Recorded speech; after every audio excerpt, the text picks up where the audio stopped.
மீன ராசி அன்பர்களுக்கு குரு 4ஆம் இடத்துக்கு பெயர்ச்சியாகிறார். ராசி அதிபதியே 4ஆம் இடத்துக்கு பெயர்ச்சியாகிறார்.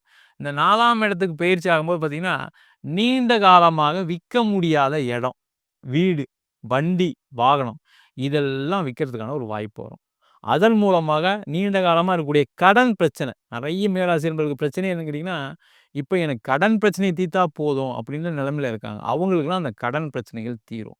அதேபோல மீனராசி அன்பர்களுக்கு குரு 7ஆம் பார்வையாக அவங்க ராசிக்கு 10ஆம் இடத்த பார்ப்பார்.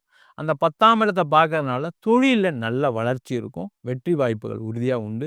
அதேபோல அந்த குரு பகவான் அந்த 10ஆம் வீட்ட பார்க்கறதுனால பார்த்தீங்கன்னா, நெறைய பேருக்கு அரசாங்க வேலைவாய்ப்பு, அரசாங்கத்தில் பதவி உயர்வு, ஏற்கனவே வேலை பார்த்துட்டு இருக்காங்க அவங்களுக்கெல்லாம் பதவி உயர்வுடன் ஒரு இடம் மாற்றம் கண்டிப்பா இருக்கும். அத செஞ்சுக்கிட்டா நல்லது. நெறைய பேருக்கு இந்த வருஷம் ஒரு இடமாற்றம் உறுதியா உண்டு. அதுக்காக யோசிக்கிறீங்க அப்படின்னா, கண்டிப்பா மாத்திட்டாங்க. வீடு மாத்துறதா இருந்தாலும் சரி, ஆஃபீஸ் மாத்துறதா இருந்தாலும் சரி, ஒரு இடமாற்றம் உறுதியா இருக்கு. அந்த இடமாற்றம் மிகப்பெரிய ஒரு வெற்றிய இந்த மீனராசி என்பது கண்டிப்பா குடுக்க போகுது.